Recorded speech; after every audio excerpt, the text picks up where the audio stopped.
Welcome everyone to today's public research seminar. My name is Sonia Collier. I'm the contract manager for contract 19RD009, titled Strategies for Incentivizing High-Occupancy, Zero-Emission New Mobility Options. Before we get started, just admitting a few more people into the room, but we will get started in just a moment here. So I'm going to give a very brief introduction, and I'm going to introduce the research team, and then I'm going to hand it over to the research team to walk us through their presentation.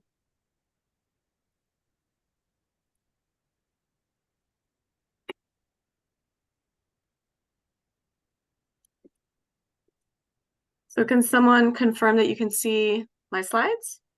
Yes, we can. Great. Saw some head nods. All right, and I don't see a few people in the waiting room. I'll just keep letting them in as we go here. All right, so let's get started on the seminar.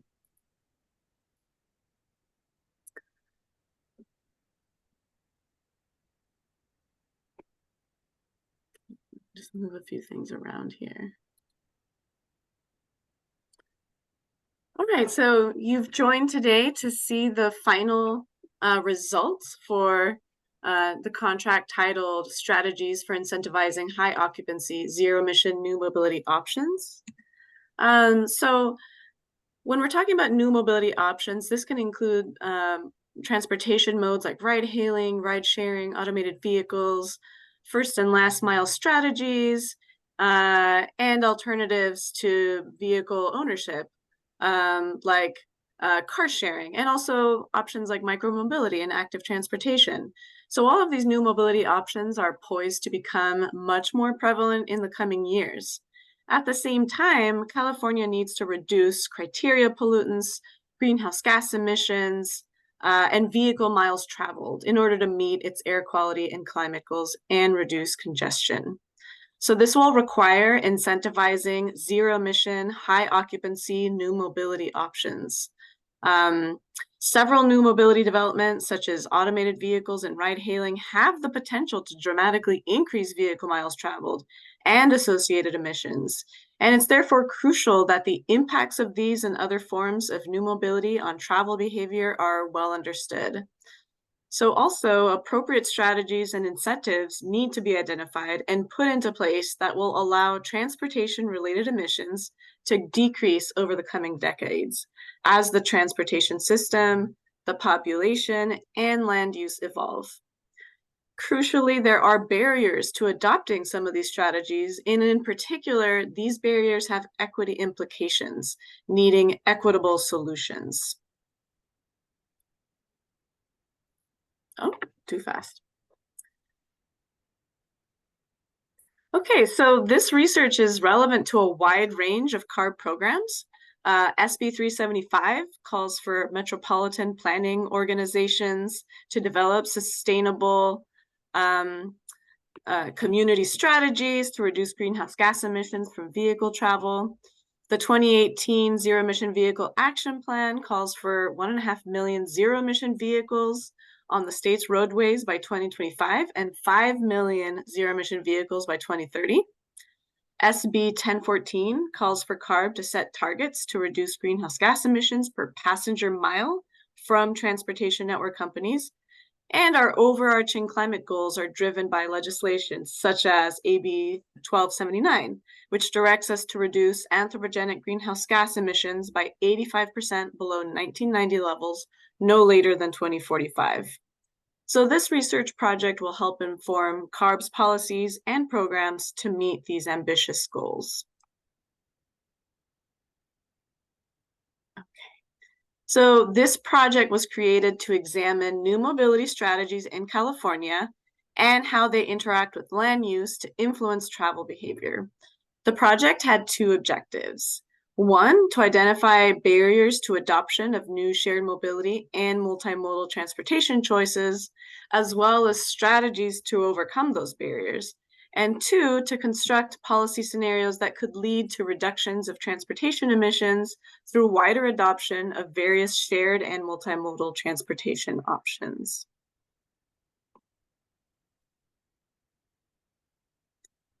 Okay, so I'd like to take some time to introduce the research team. It's my pleasure to briefly introduce each of today's speakers. So we'll start with Professor Paul Waddell. Professor Waddell is the principal investigator for this research project.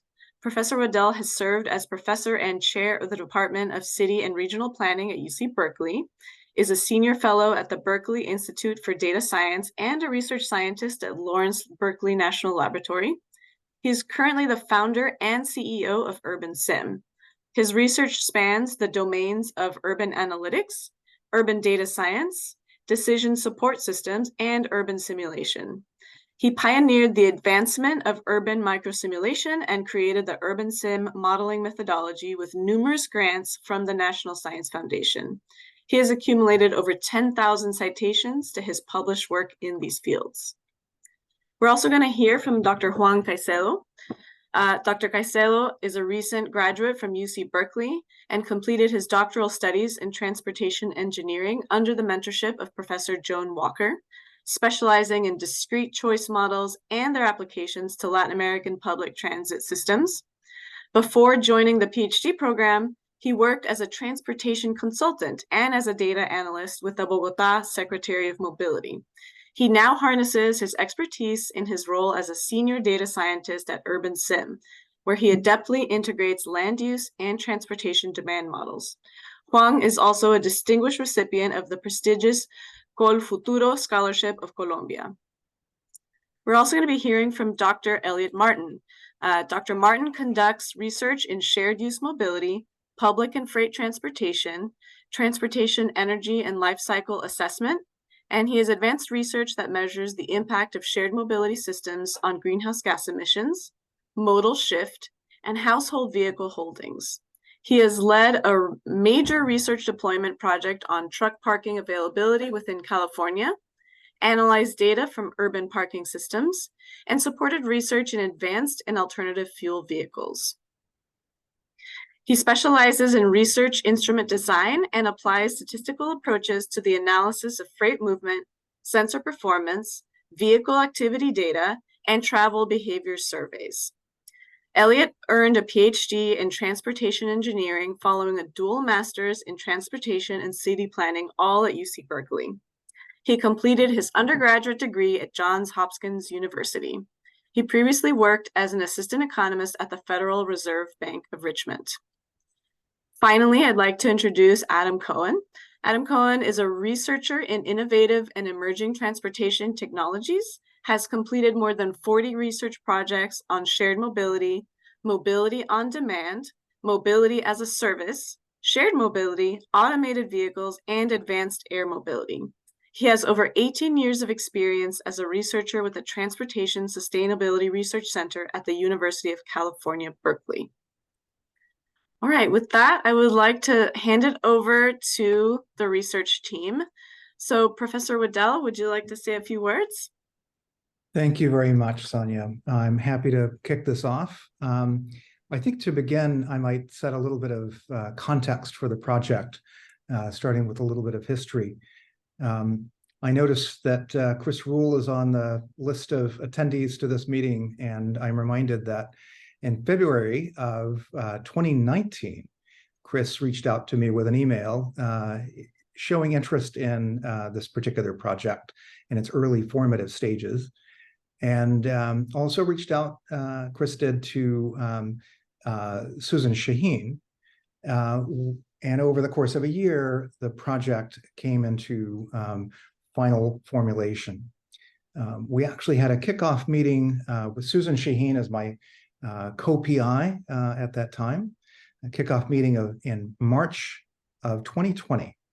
And that date probably rings a bell for most of us, as also the date at which World Health Organization declared COVID-19 a global pandemic. So as you might surmise, the formulation of the project and its scope predated COVID, but the initiation of the project coincided with the imminence and urgency of COVID. So it had a lot of impact on the shape and scope of the project.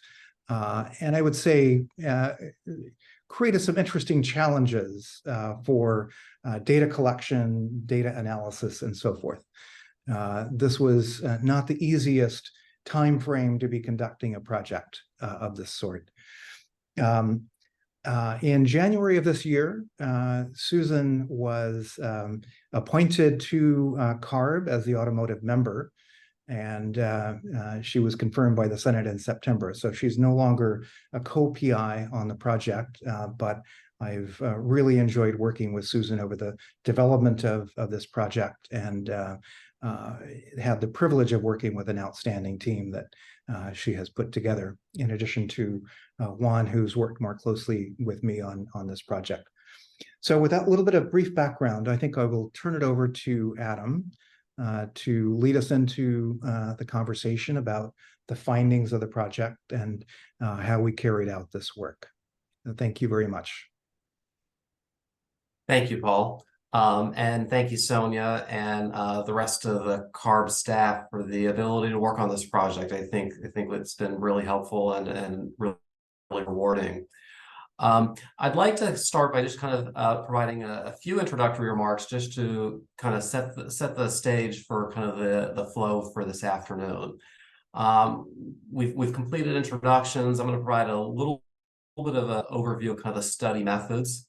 And then I'm going to turn it over to Elliot, who will discuss kind of the micromobility activity data and survey analysis, and then to Juan, who will kind of talk about the model policy scenarios, and then we'll wrap up with kind of concluding thoughts. So a little bit about kind of the study overview, as kind of Sonia kind of mentioned, this research really aims to identify barriers to the adoption of various transportation alternatives, such as shared mobility, as well as examining strategies to incentivize its use and the use of other alternatives. The study consists of a mixed kind of multi-method approach. Research process is kind of shown here on this slide. And so we started this research, as Paul mentioned, in 2020 with a literature review, expert interviews, and focus groups. Those we will not be kind of discussing really for today's presentation, but that really kind of set the foundation for the subsequent steps that did occur in the research. So on the right side here, orange is what we will be covering in today's briefing. And it's really kind of bracketed into kind of two study components. The first is kind of the activity data analysis and surveys, which Elliot will present on next. And the remainder will be the modeling of policy scenarios, which will be presented by Juan. So with that said, I'm going to turn it over to Elliot, who will present next. And Elliot, you should have control of the deck now. Great, thank you, Adam. I do see that. So thank you, Adam. Thank you, Paul. Thank you, Sonia, and thank you for the opportunity to present this work. I'm going to just start again, and I know we've been giving overviews, but to dive a little bit deeper into what the results present within this section and what we've done. We did use two different types of data sets in this study. One in this component of the study, I should more accurately say. One was the micromobility activity data, which consisted of movements of vehicles from point A to point B within 4 cities within California, to evaluate how the distribution of this trip activity data matches up with various incomes and various demographics, such as including income, race, ethnicity, age, and education. And how the activity of the micromobility system overlays with those demographic attributes within the respective cities. And what we were looking for in this analysis, which we'll discuss, is effectively, are there patterns within the trip activity that would engender or sort of suggest that there are spatially related barriers for specific demographics or specific populations accessing the micromobility systems. And you know, and the short answer is yes. If you're going to skip ahead, the short answer is yes, but it is a very city-specific issue, and I'll present some information and give an overview as to why that is. And as part of this, I just want to, I'll say that we devised several different types of metrics to evaluate this, because it's not necessarily straightforward as to what is the most appropriate way to make that assessment. And so we evaluated several different types of metrics. I'll present mostly one, but I will say that all the metrics that we did evaluate and test in this process basically said effectively the same thing. Secondly, we'll talk about survey data, and the survey data was used, as noted here, to evaluate the responsive opinions of people within target regions on a number of different matters, including one, barriers to using micromobility. It's good to ask people what sort of barriers they encounter, in addition to looking at things from an activity perspective. But also we wanted to explore topics of teleworking and HOV, HOT use, and pooling and parking ride. And these were other elements that, again, we wanted to explore and understand better. This definitely was impacted by the pandemic, because the survey was done during sort of that recovery period, and I'll note the relationship to that in a subsequent slide. But we were still able to draw some insights from the responses to these questions that, you know, may be useful for policy construction. So I'm going to hit this button, and hopefully this thing does move forward. Bit of a delay, but okay, I'm going to hit this and it's going to work. Seeing a delay. Okay. All right. So so this is a schematic and layout of what we were working with respect to micromobility activity data. On the top, you see the schematic of a general structure as to how we did the construction of measurement for measures of accessibility, and then also connecting that with the demographics of the city. Now, one of the things that I'm going to sort of say is the exciting part of this analysis is that some of the findings here do show similar things that we've seen with respect to findings that come from survey data. And I find this to be personally very interesting, because survey data has been telling us a lot of things about who uses micromobility and where and why.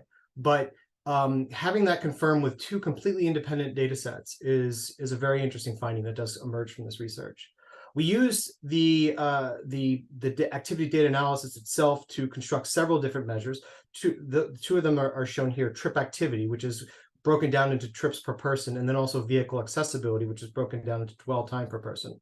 I will say that we're focusing in here in the discussion in the report on the analysis of trip activity, because the overlap between what our analysis of vehicle accessibility and the forms of dwell time per person was basically precisely the same. They showed the same thing.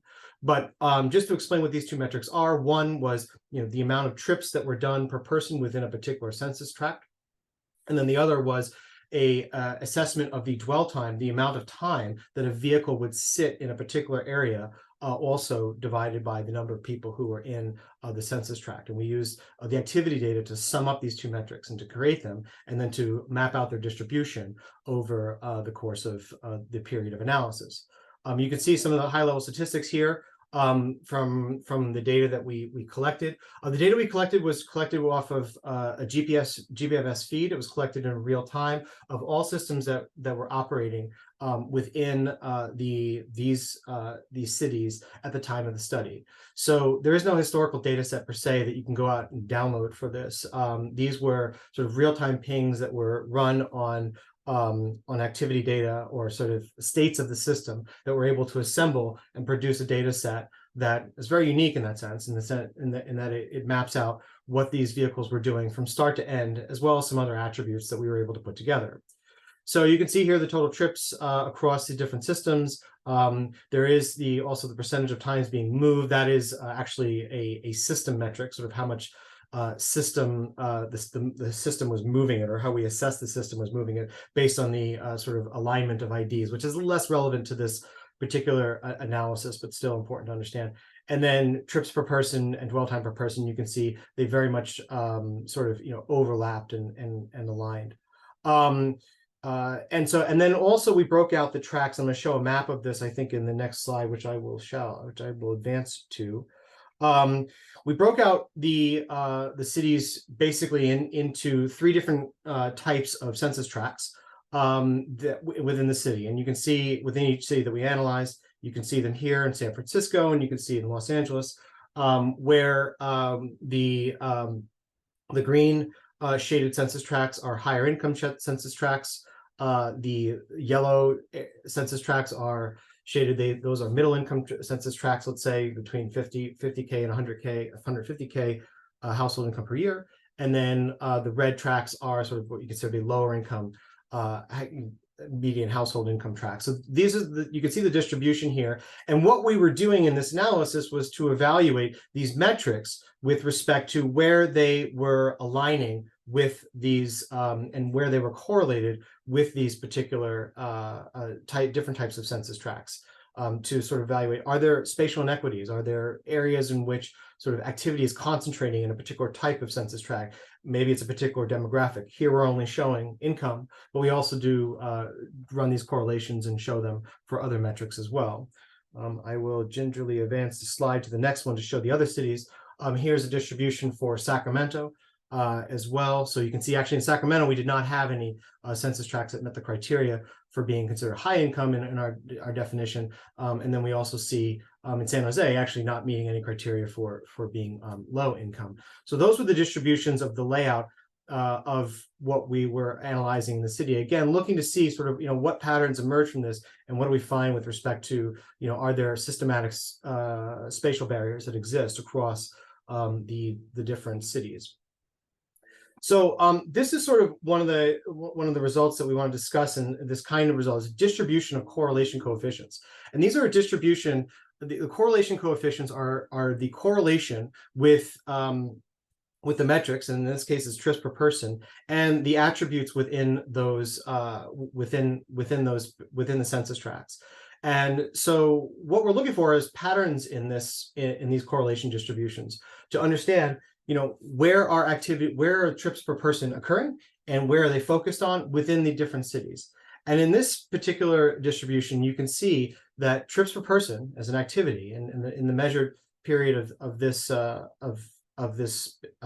data set, that trips per person were highly concentrated in census tracts that were generally younger in age. So between the ages of in pretty much 20 to about 40 years old, the concentration of activity definitely was focused on demographics that were younger in nature. And you can see there's a few exceptions to this within Sacramento, but at the higher ages. But in general, we found that the activity here was concentrated at the lower ages.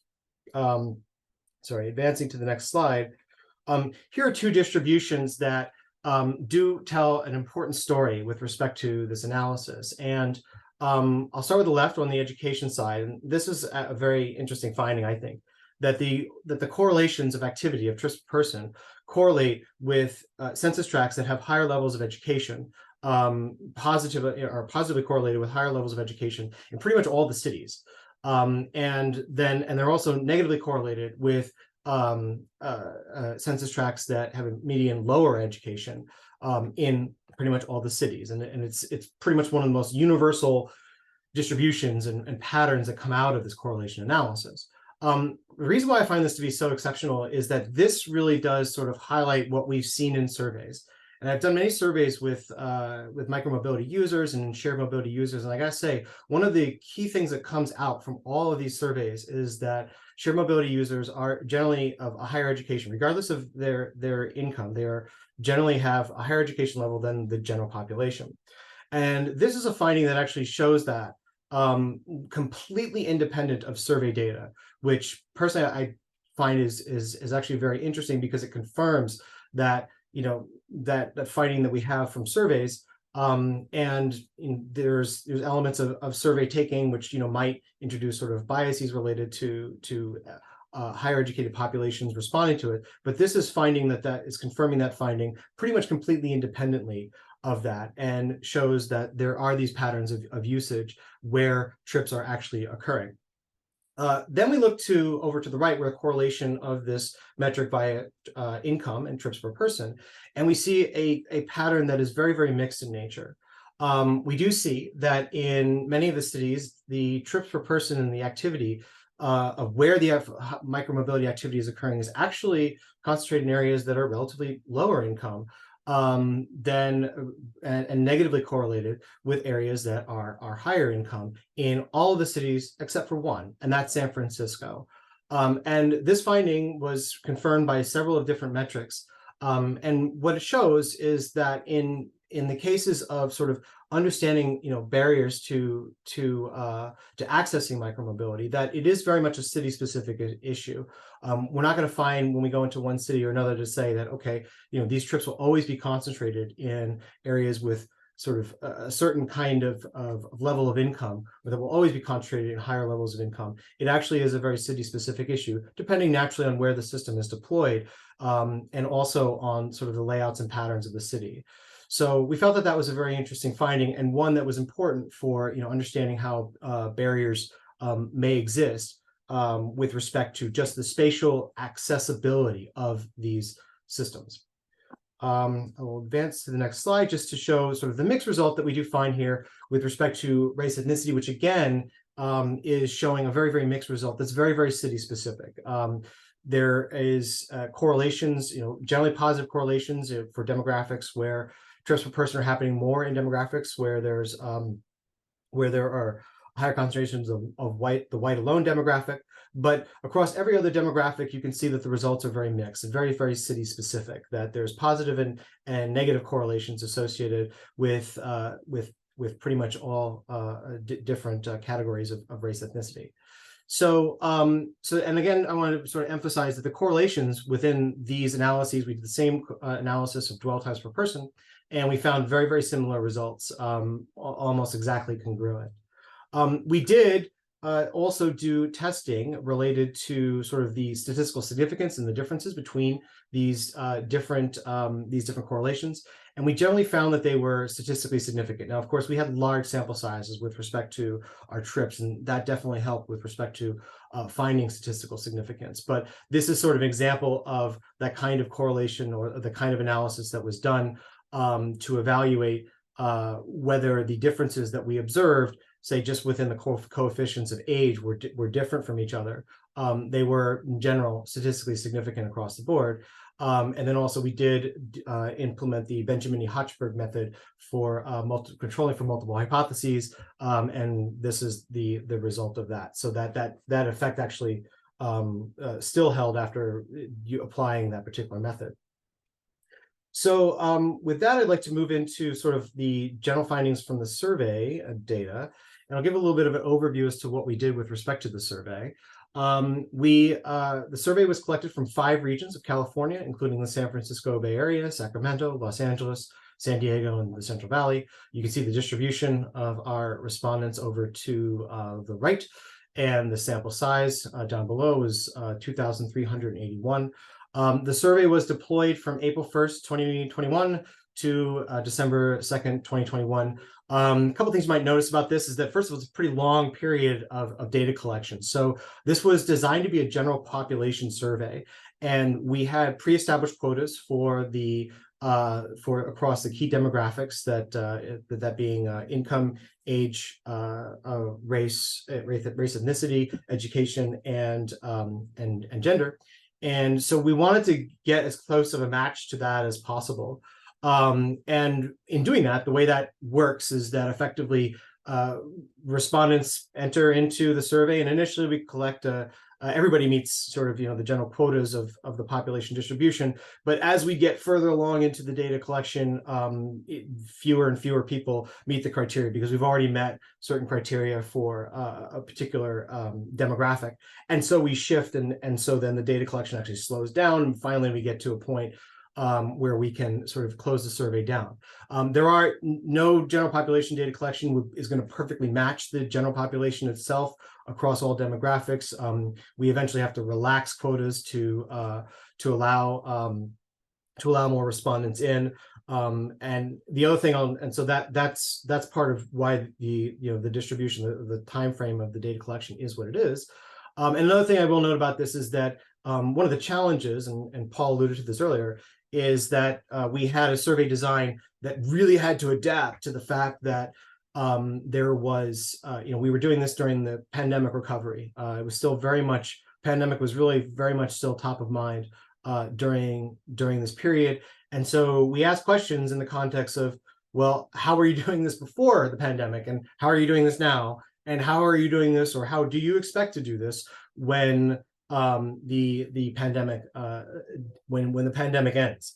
Because the pandemic was not over, arguably, during this period. And so we had to understand what was going on before, what's going on now, and then what do people expect to be going on in the future. And you'll see a few responses answering in those providing answers in those contexts. So I think I'll move on to the next, just give an overview of the distribution of the demographics of what we collected here. We have on the left here, just the distribution of age, and then on the right, the distribution of income. And so you can see the general distributions that were collected in both as sort of distributed across those categories. Just evaluate. You can see that many of the respondents here were middle to higher income, but we also had a good share of low income respondents as well. And then also, as far as the distribution of education and race, ethnicity, and of gender, you can see the full spectrum of responses. We did try to align these categories. You can see there's more categories than you normally would see within, say, a traditional census survey, and that's sort of a design that we've kind of put in to, first of all, get the full spectrum of understanding of where people are within their education, and then also more precise measures of race, ethnicity, but all of our categories are backwards compatible in the sense that we can group them back into what the U.S. Census, how the U.S. Census designs their classification. And so with respect to that, we use the survey data to answer a number of different questions. And we just spoke about sort of what our findings were with respect to activity data and distribution of activity data, and how it correlates with demographics. But there were also, of course, very, say, human ground level barriers that people encounter that are behavior related or preference related that we also want to better understand. We can't always do everything about these types of barriers, but it's important to understand sort of, what are the key things that do come away with preventing people from using micro-mobility. And so I'd like to highlight a few of the things that are noted here.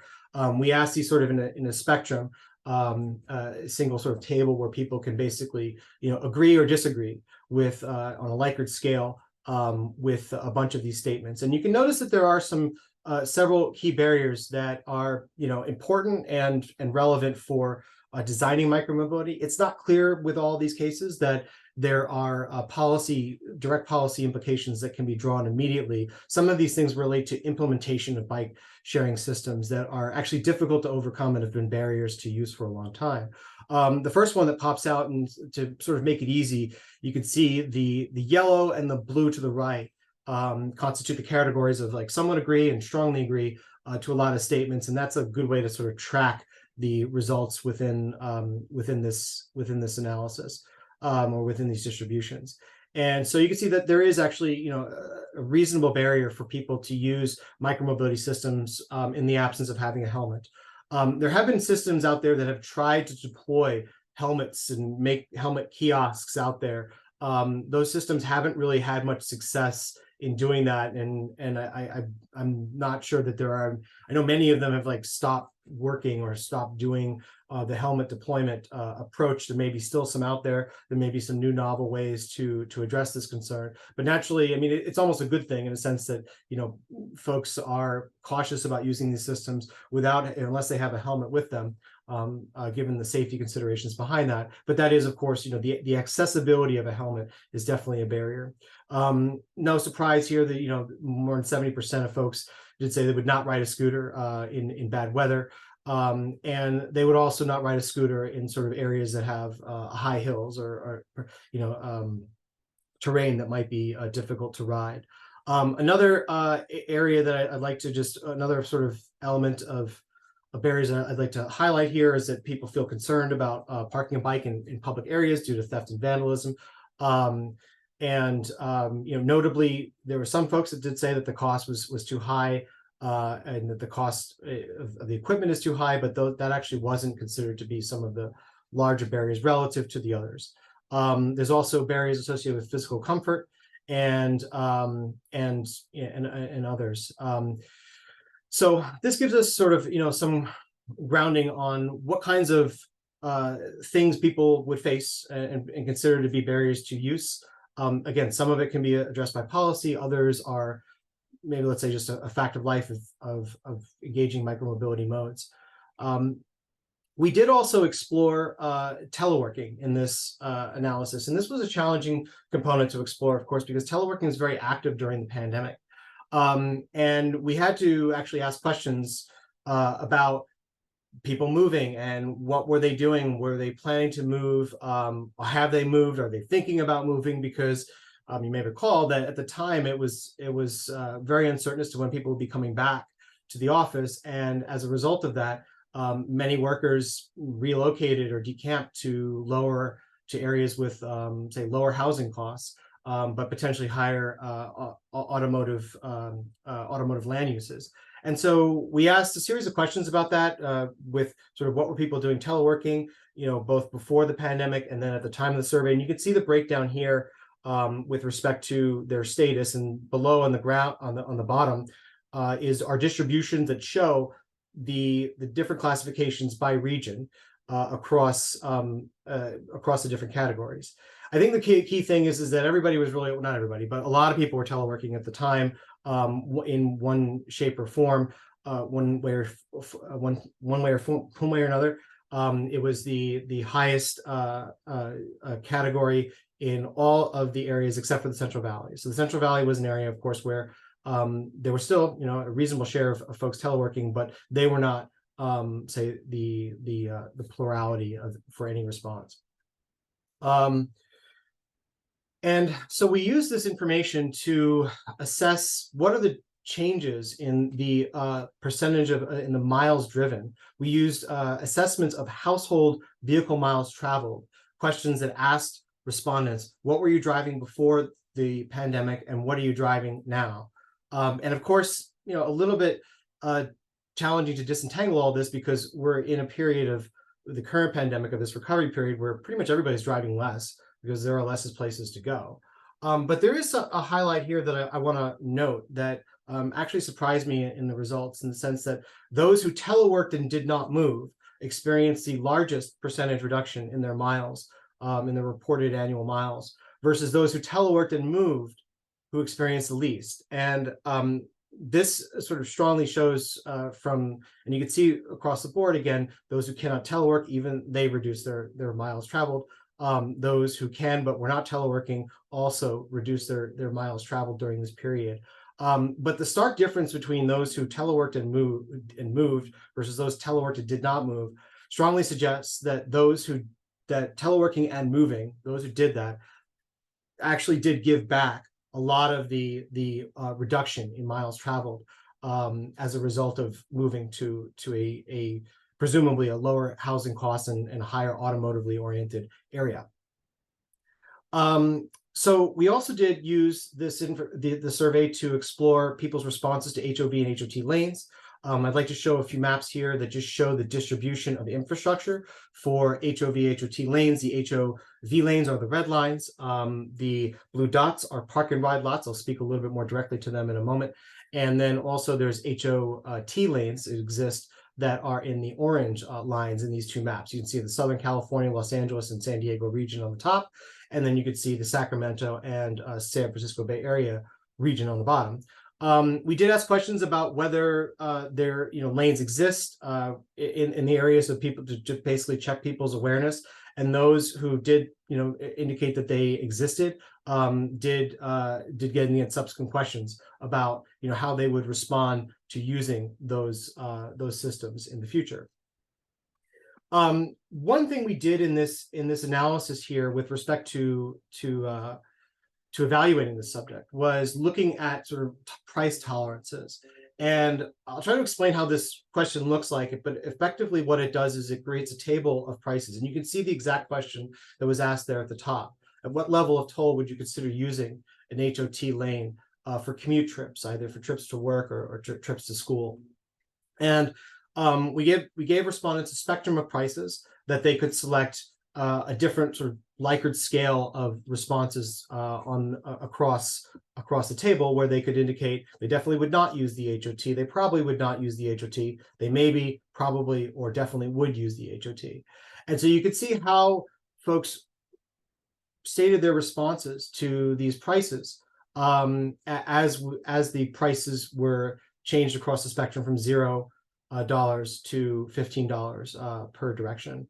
And the breakpoint you can see here is really about $7 per way, is sort of where there's a further decline. And again, we can use the yellow and the blue on the right to sort of indicate the breakpoints, that these are the people who would probably use or definitely would use the HOT lanes. And we can also include the maybes, but just for clarity, to look at the probably would or definitely would.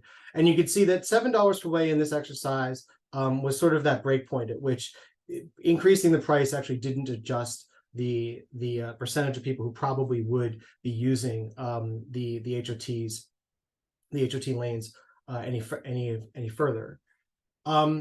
So as far as that analysis does give some sense as to sort of what price tolerances exist for this particular infrastructure.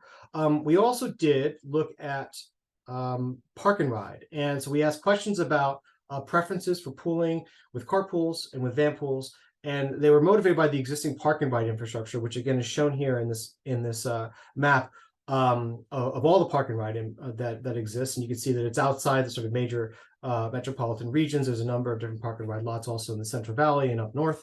And so we asked specific questions about comfort with park and ride and pooling and pooling in general, and sort of what barriers people might face with respect to sharing rides.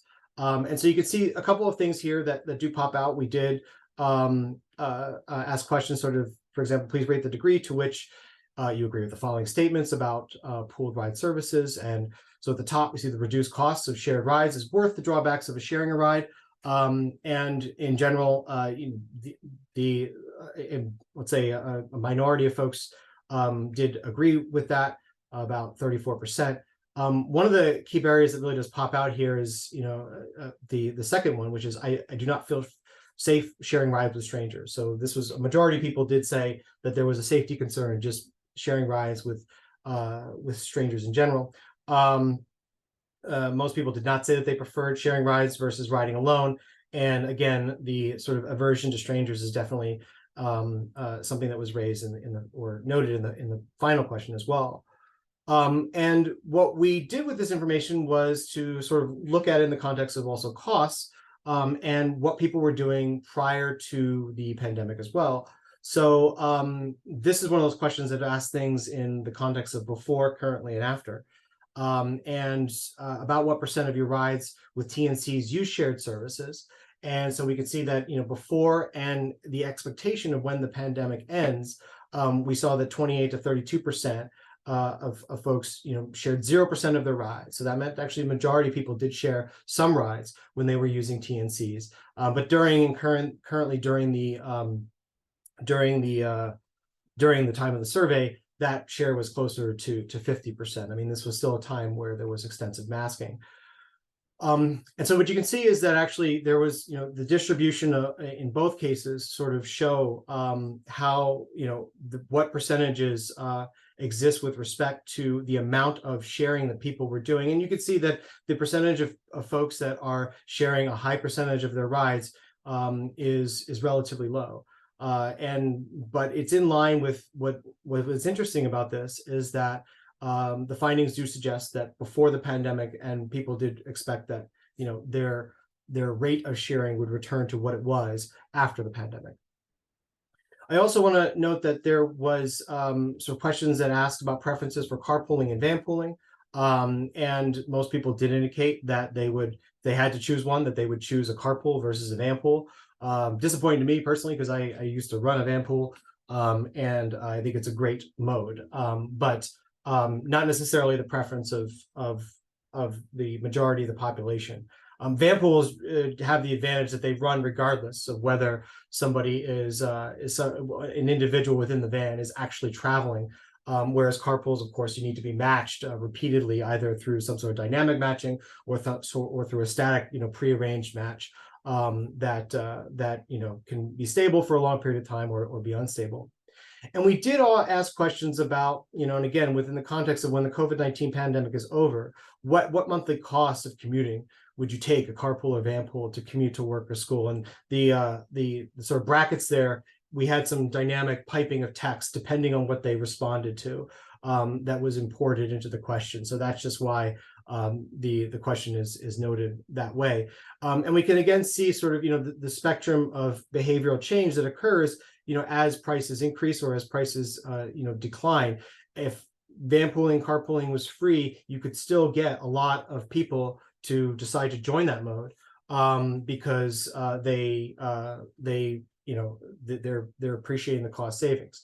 So while we did find in our analysis that there was, these natural aversions to joining carpools and van pools and pooling rides due to sharing space with strangers, we do find in this analysis that the same set of respondents would shift their behavior if the prices were, say, low enough to induce that. And we do see that there are policies, regionally, such as MTC, which does provide subsidies to things like van pooling, that actually do lower the cost of these modes, and that actually is helpful in shifting behavior towards these modes, which subsequently, which naturally reduce emissions. So with that, I'll stop and turn it over to Juan to give his presentation on the modeling and the outputs of his policy exercises. Well, thank you very much, Elliot. So I'm gonna just change over control and give it over to Juan. Juan, you should have control now. Thank you. Hey, just let me check. Seems like I do have control. Okay. So this last part of the presentation, I'm gonna share the results of the scenario development and the modeling. I'm very excited about showing this part. We worked with this model for 3 years and finally have the chance to present these results to the CARB team. So I'm very excited about that. So we're gonna start with sort of introducing the research objective and what we're trying to do with the scenario development and the scenario modeling. And then we're gonna dive a little bit more into the modeling framework and the metrics of evaluation. And then we do a little bit more or describe more the scenario design. And then we do I show the results of the modeling scenario of one of these model scenarios. And then we conclude with some remarks by the end of the presentation. And okay, there is a little bit of latency with the slides. Okay, so the research objective of this task was to evaluate the impact of alternative interventions on shift in travel behavior towards high occupancy vehicles, zero emissions, and new mobility options in California. And the main approach that we took was to design the interventions, so to design certain interventions and model these interventions individually to evaluate their isolated impact, but also in combination to identify cumulative impacts of these interventions. And we did this in the context of the San Francisco Bay Area. So the type of behaviors that we want to represent and the type of interventions that were proposed, they require combinations of models that represent or that have the ability to represent daily activities and travel behavior of individuals, the dynamic of multimodal networks with different service levels and pricing policies, but also the long-term cumulative impacts on households and job locations and vehicle ownerships. And well, to do this and to accomplish this, we combine 3 leading models named Activity Sim, which is a travel demand model. It's an open source agent activity-based model. We have Beam, which is a dynamic network assignment, which basically updates travel times and congestion, and Urban Sim, which captures the long-term urban development dynamics. In terms of the policy interventions, we try to categorize them in 4 different buckets. So we have public transit interventions related with frequencies, fares, and in-vehicle times. We have shared rides, so to make shared rides more attractive to users. Also pricing strategies to disincentivize the use of personal private vehicles, and land use policies that redefine living and working spaces for optimized commutes. Also, the model, we consider certain behavioral and technological assumptions. So the first one, behavioral assumption, it's telework. Again, this work was in the middle of the pandemic, and telework gained a lot of attraction, and we were discussing how to model these. This was a new model that we include that we did not have before, but it does influence the daily commuting patterns and the residential choices, as we saw in the survey results. And also the technological assumptions of autonomous vehicles, based on that these new technologies will redefine our perceptions of travel time. And these perceptions will have also an impact on long-term decisions such as residential choices. Okay, so moving on to the modeling framework. As I mentioned before, we integrated 3 different models. Urban Sim, which simulates the choices made by household, business, and real estate developers. Activity Sim, that simulates individual activity plans and their associated mode of transportation. And Beam, that predicts how travelers might choose between routes to update congestions. The output of Activity Sim is the same. It's a synthetic population with the home location of these individuals and the households, on top of the locations of employment, opportunities, and new building locations. Activity Sim takes this input and models mandatory and discretionary activities. So mandatory activities are work and school activities, and discretionary could be groceries or shopping or other discretionary. And also the modes of transportations to reach to these activities. The output of Activity Sim are the activity plans for each individual. And so they're organized in a sequence of how many activities the person makes, the purpose of these activities, and the modes to reach to these activities and locations. And Beam uses these activity plans to update congestions in the network. Given that Activity Sim models the demand and Beam models the supply, we also do sort of like an inner loop between these 2 models to reach demand supply equilibration. And finally, the output of Beam, which is the updated travel times, or what we call the schemes, are inputted again into Urban Sim to update the accessibility variables, which are the core of most of these location choice models. The running time of of Activity Sim and Beam, it's about 10 to 14 hours in the simulation runs, and so we decided to model these 2 sequences every 5 simulation years, but Urban Sim does run every year. As I mentioned as well, the area of analysis is the San Francisco Bay Area, the 9 counties of the San Francisco Bay Area. The 3 different models have different spatial aggregation, but we standardize the input and outputs into in the modeling framework. We start with a synthetic population in the base year of 2020 with 2.8 million households and 5.2 million jobs. And we model the scenario, we model it from 2020 to 2050. And we also include information from transit agencies. We include 28 transit agencies, including BART and Caltrains, to estimate transit travel times. So the metrics of analysis, we prioritize 2 different metrics of analysis, which are the VMT per capita, and the consumer surplus. And so the VMT per capita, it's the miles traveled by private vehicles, taxis, and TNCs, but it excludes zero occupancy miles or in TNC and autonomous vehicles. And the consumer surplus, which tries to measure the difference between what an individual is willing to pay for a service versus what it actually pays. And these two metrics are further broken down in race, income, and geographical and geography to assess what is the impact of certain policies in different groups.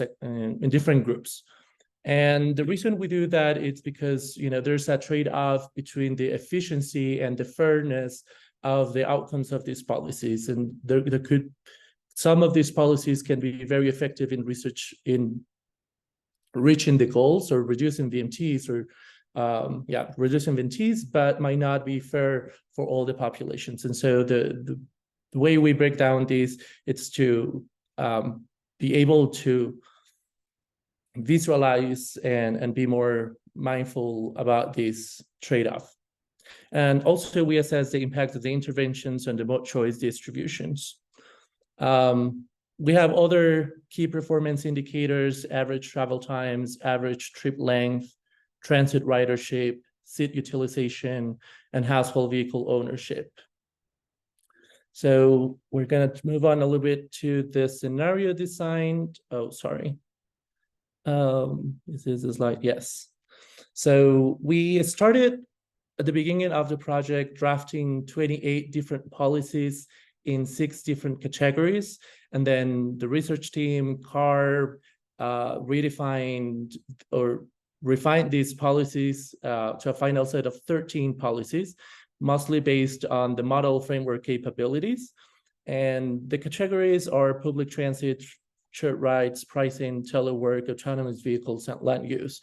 In public transit, we modify things like transit frequencies, transit fare, transit in vehicle times. In shared rides, we play a little bit with the pricing of ride-alone options and the shared rides, TNC rides. For pricing, we modified operating cost for auto operating cost. We also simulate a cordon pricing based on the cordon region suggested by MTC, and also a park and ride strategy. With telework, we do 2 different scenarios or 2 different policy variables, and the first one is telecommute as an option, and this is trying to answer the question of whether a worker has the option of telecommute, like the employer allows that worker to telecommute. And the second one is if that worker has the ability or the option to telecommute, what is the frequency that individual will telecommute on a given week.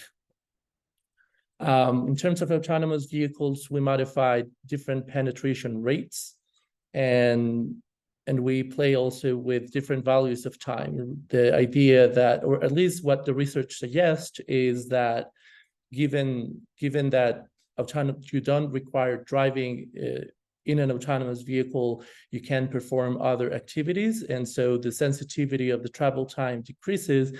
And this is, how we capture that behavior is through the reduction in the value of time. And lastly, we have a land use policies, and we do a transit-oriented development, and we increase residential and employment capacities in a 1-mile radius of mass transit stations in the San Francisco Bay Area, and we consider mass transit as BART and Caltrain.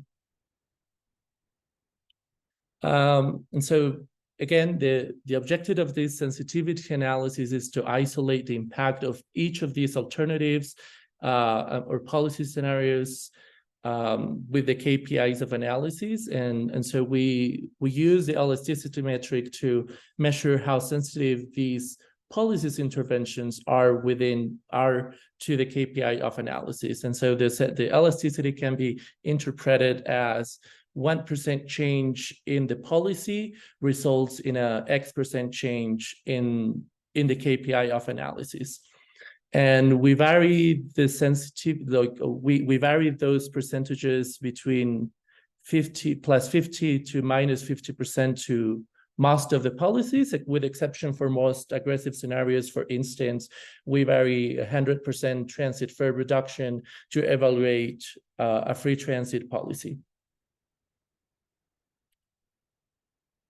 So some of the results of these elasticity, I'm sorry, I'm showing a lot of numbers here, but I think the story, it's clear that there is a differential impact on different populations by these policies. So here on the y-axis, we have the 13 policies that we analyze, or variables that we modify in the model.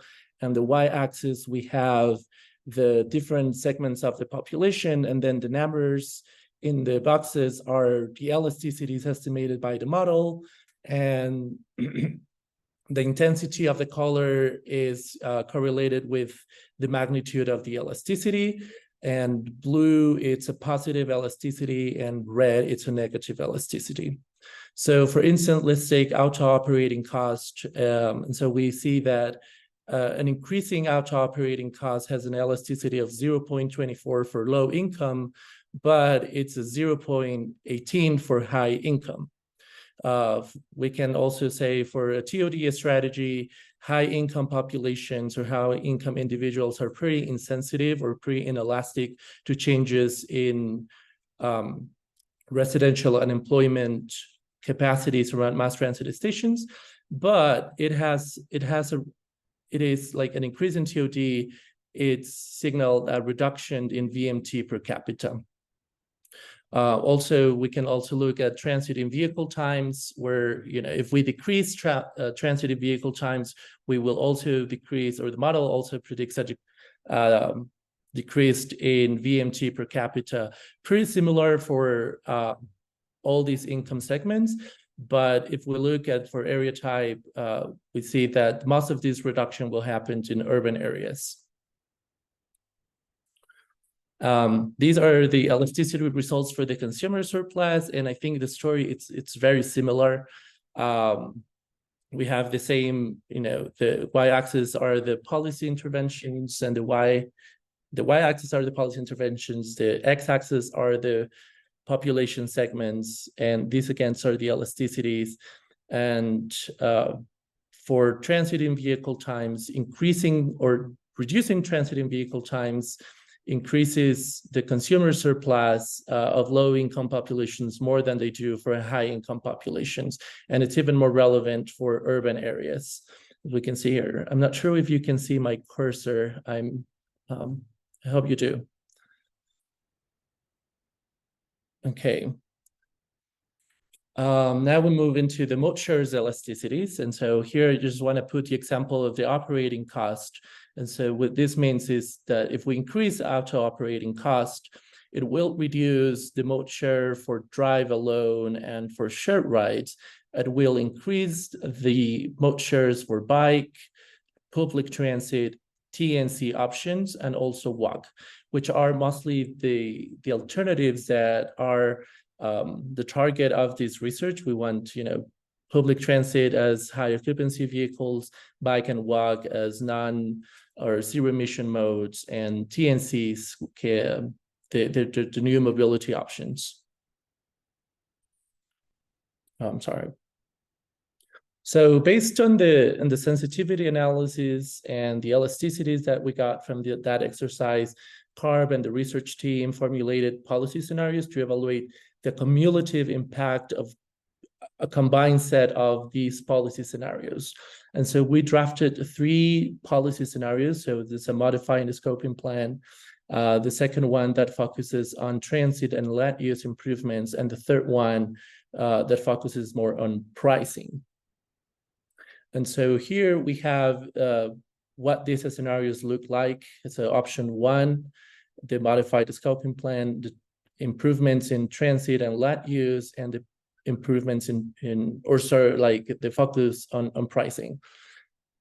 So the modified scoping plan include 100% increase in transit frequencies, and it evaluates a free transit policy scenario. In this free transit, it's across the board. the shared TNC prices are 50% cheaper than the regular TNC ride-alone option. There's a 100% increase in auto operating cost. We assume that 50% of the work trips have or telecommute on a given day, and the penetration of autonomous vehicles is 25%. And the reduction in value of time for households that own an autonomous vehicle is 40%. And we increase residential unemployment capacities by 25%. I guess I can tell a similar story for transit and land use, but I will move on really quickly here for the sake of time. And here what I did was, based on the percentage change of each of these interventions and the sensitivity analysis, I estimated the individual impact that each of these policies will have for each of these scenarios. And then I estimated a sum of those individuals. So that is not sort of like the forecasted impact, but it's just the individual sum of these interventions without considering the combined effect of these policies, right? And so there's no synergy effect. And so what I want to do with this number is, when we do run this scenario, we can compare the results of the scenario with these values to measure what is that combined effect when we implement these policies together instead of one individual policy at a time. And so because of like some time constraints and resources constraints, we only have time to model the first scenario, but we did draft it, and the report has a scenario 2 and 3, but the modeling results are focused only on the first scenario. And we also model a scenario with baseline that has no changes, or it's business as usual. So we're going to present the results of these scenarios. And so the policy scenario analysis reveals a significant decrease in the total VMT. We initially established the baseline scenario, again, with no changes, and compare these with the baseline, or compare the results of these scenarios with the baseline. And we see that we achieve a 25% reduction in VMT, which is more or less 25 million miles, fewer vehicle miles compared to the baseline scenario.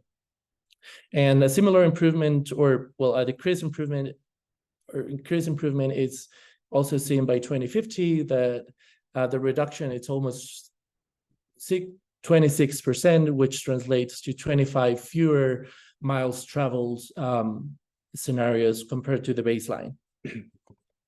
So if you remember, I guess I should go back to these slides here.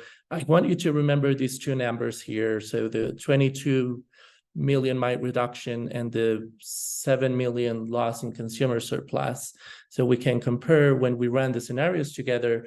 We see that from the beginning, the combined scenario has like a more reduction of BMT. So when we sum individual policies, that reduction was set to 22 million, and then in the first year it's 25 million. And so there is a synergy effect when we combine all these policies together.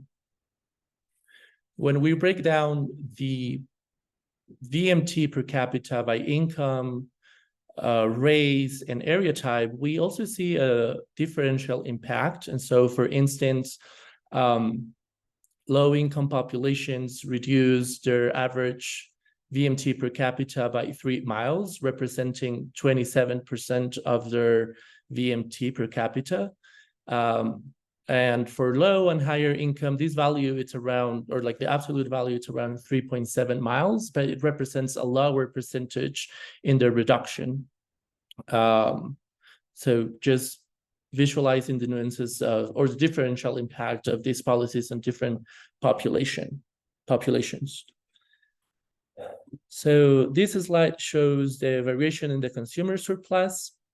And so for the baseline year, the consumer surplus reduces 6.3, but when we did the sum of all the individual policies, we estimated a 7 million decrease in the consumer surplus. So basically, when we combine all these policies together, we get a less or a fewer loss in that consumer surplus. It's a loss in that consumer surplus. We're not generating more surplus. And we also see a very similar difference between income and area type. And so low and middle income are more impacted by these, or they have a higher loss in that consumer surplus compared to high income. And the same is true for rural areas versus suburban and urban areas. In terms of mode shares, we see that the policy scenario increases mode share for public transit by 6%, and it's pretty stable throughout the simulation period. And for walk and TNC ride options, or pull options, that increases around 1%. On the other side, this policy scenario also predicts a decrease in the mode share for drive alone options and for the shared rides. And so here the shared rides are private vehicles with 2 or more occupants, but it's still a private vehicle. We also have other KPIs. So here, for instance, we show that the average travel time by mode increases in public transit by around 4 minutes, but at the same time, the travel length of the public transit trips increases by 0.75 miles. So what we suggest is that on this policy scenario, agents and individuals are traveling in public transit to locations that are farther away than the baseline. Some limitations of the model. I'm just checking time. I think I should wrap up now. So limitations, we didn't model micromobility options, which was, something that we wanted to include in this research, but the micromobility option was not part of the mode choice model in activity sim, and it's harder to include that when there is a large geographical aggregation and the diversity of micromobility options. And there are diverse micromobility options in terms of modes and travel times and conveniences. Also, in autonomous vehicles and electrification, we didn't consider the penetration of electric vehicles, and that could impact policies related to increasing operating cost. And also, the model did not factor deadheading miles in VMT. That meaning that these results could potentially underestimate the true VMT. And also another limitation that we have is that these policies were implemented in a all or nothing. We implemented all these policies 100% from the baseline year versus I think the reality is that probably these interventions will have like a phased implementation instead of like everything implemented 100% since year 1. So some of the concluding thoughts here are first of all, are the synergy effects. And so we saw that the scenario policies, the scenario analysis and the scenario results have approximately, like in terms of VMT, a 10% more reduction in VMT than individual policies, and a 13% larger a 10% smaller loss in consumer surplus compared to the sum of the individual policies. Also, the modified scoping plan or scenario that we analyzed has a differential impacts, especially affecting low income and rural areas. And the scenario estimated a loss in the consumer surplus of 6.3 million. But if we, the model also predicted a VMT of around 102 million. And if we assume that 20% of that VMT can be taxed, or that auto operating cost, the increase in the auto operating cost can be taxed, or assuming that 20% can be taxed, it has a potential of generating a 6.5 million in VMT tax revenue. And this revenue can offset the loss in the consumer surplus by investing in transit and TOD strategies. And these strategies, based on the sensitivity analysis, generally increase consumer surplus at the same time that they incentivize the use of high occupancy vehicles and zero-emission modes. And lastly, the TOD and the transit in vehicle times, one of the, I wouldn't say limitations, but one of the model assumptions was that these strategies were implemented on existing infrastructure. And so we increase densities and increase capacities around existing mass transit options, and we reduce transit times on existing lines, but we did not create in the model new transit lines that will also reflect many of these benefits. And so even when in the model, when we only increase existing infrastructure, it shows a positive and a beneficial elasticity and sensitivity. And so increasing more TODs increasing the amount of TOD strategies and transit and vehicle times, probably creating new routes, will also have the potential to increase the consumer surplus and reduce VMT. So in summary, these strategies examine in our report, consider different population segments by income, race, and geography, and these policies impact these segments differently, but there are mechanisms that could potentially offset these disproportional effects. And so reinvest in VMT fees, if possible, into transit and TOD strategies can not only foster equitable and sustainable outcomes for communities, but also promote the increase of high occupancy, zero emissions, and new mobility options. And with that, I conclude the presentation. Thank you very much. I will open or pass it on to Sonia. And thank you. We'll turn it back over to Sonia. Thank you so much to everyone on the research team who presented today. So I'd like to open it up for questions. So anyone in the audience who has a question for the research team on the slides, you can either put your question in the chat or you can raise your hand. Because we don't have a lot of time left on the clock, I'd like to ask you to please keep your question brief or your remarks brief. All right, so you may use the raised hand feature if you'd like to ask a question, or you can also put your question in the chat. So would anybody like to ask the researchers a question about their research?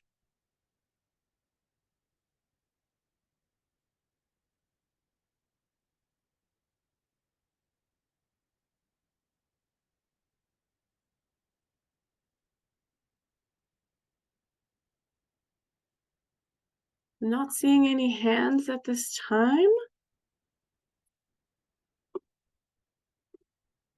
Okay, I see a question in the chat.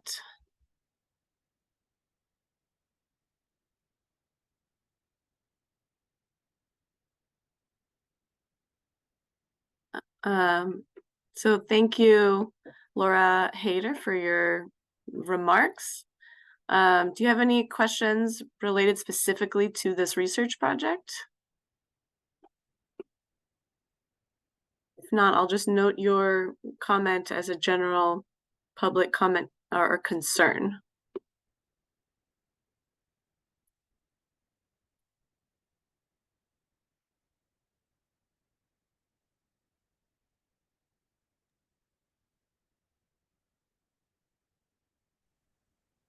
All right, we have a question from James Choey, and I apologize if I mispronounced that. So the question is, sorry if this was mentioned, but what was the basis for the 40% automated vehicle value of time used? Yeah, I think I could answer that question. So when we're looking at doing these scenarios and policies, we look at the research and we do like our literature review and what assumptions what are the researchers saying about the reduction in the value of time. And so there's different methods that researchers has done as stated preferences or experiments with chauffeurs to simulate that a person or a household has autonomous vehicles. And so there is a wide range of reductions in in the value of time, ranging from 20 to almost 60% of reduction value of time for work-related trips. And so we base our assumption based on that research, and we found sort of like a midpoint on the values that were reported in the research. Thank you, Juan. James, do you have any follow-up clarification questions? Or does that help answer your question? No, that answered it. Thank you. Thanks, James. Okay, well, while people are thinking about follow-up questions to the research team, I wanted to remind everyone that a final report, a final ADA compliant report, will be available soon. The research team is working on creating that final version. We will be uploading it to our contract catalog website. If you have some follow-up questions that you'd like to ask about this contract, you can send it to our general research email. I'm going to put that in the chat right now. And so you can use that email to send us questions about this contract. It'll be very helpful for me or anyone checking that email. I'm not the only person who checks it, to please use the title of this contract or the contract number in the subject line. I'm putting that contract number in the chat right now. So that's really, really helpful to direct the question to the right person. So please use that in the subject line if you have a question. So I have another question in the chat from Sam Sanford, and the question is, sorry if I missed this, what are the next steps for this work? Will additional scenarios be run for the Bay Area? Will other areas be run? So that's a good question. So right now, the model covers just the Bay Area, and so it's not applicable to statewide scenarios. But yeah, what's the future of urban sim? Will the model be expanded, or other applications for urban sim be used or investigated? I'll be happy to take that one, Sonia. So this particular research project is coming to a close. As Sonia mentioned, the final report will be ADA compliant and available very shortly. In terms of the modeling components that you heard described in this presentation, we are continuing work under other umbrellas. We have funding from the Department of Energy under a smart mobility project, working with Lawrence Berkeley Labs, and are continuing the same cluster of models and their collaborative development to explore some of these same questions. We are, as part of that project and independently of it, continuing to explore making these types of models more transferable, more adaptable to other metropolitan areas, not only in California, but across North America and elsewhere. And if you have interest in applications of the models in other places, please feel free to reach out to me and ask me questions directly about it. I'm more than happy to respond. Thank you so much, Paul. So there was a comment from Laura Hayter in the chat. And again, I apologize if I'm not mispronouncing anyone's last names there. So the comment there was that there needs to be a way to take bicycles on Greyhounds or bike town-to-town transit. So that might have been a question or an issue that may have come up in the expert interviews. For example, did that come up? And do you have any comments on that for anyone in the research team? So this multimodal transit, yeah. Fungibility. I mean, in a general level, it came up, I think, in the expert interviews and the focus groups, but not specifically Greyhound. Right. Okay, thank you. Are there any other questions for the research team at this time?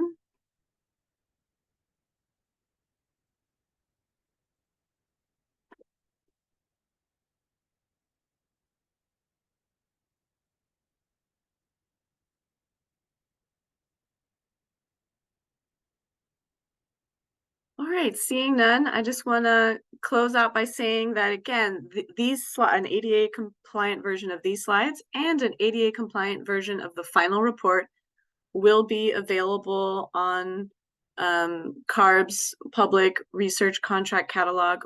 Please be patient as we upload that. It takes some time to get those on the website and available to everyone, but they will be available.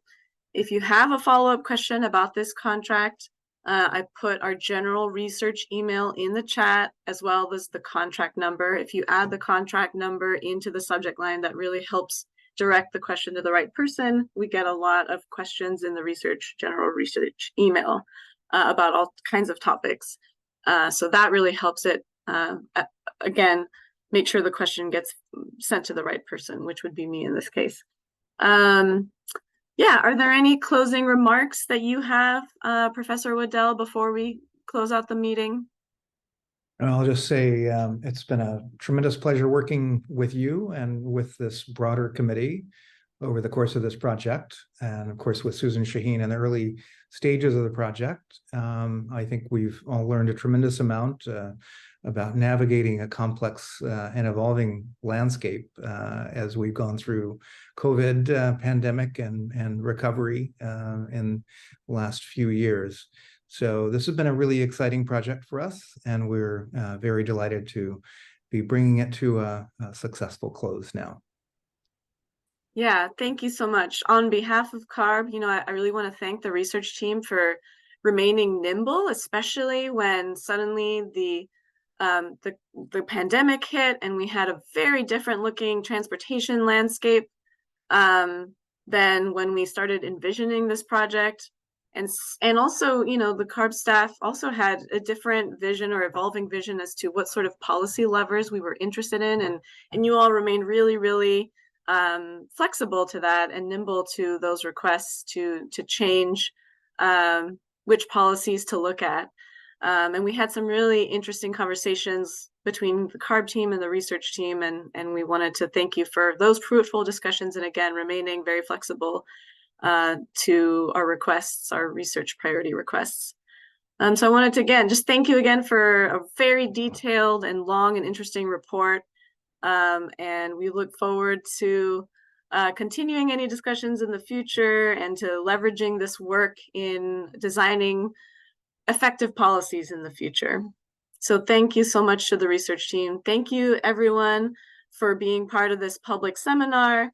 Again, if you have follow-up questions, you can ask them of our general research email and we'll try to get those questions answered. Sorry, Laura Hader, we were not able, the seminar is closing at this time and we have to close out the meeting. So if you want to follow up with an email, please do so.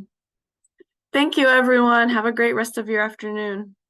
All the hassle I have putting my bike in a cardboard box, it caused me to miss one of the Greyhounds. I had to stay all night in Bakersfield on the side of the street. It was freezing. And finally, the bike fell out of the box and it opened up, and I broke my back.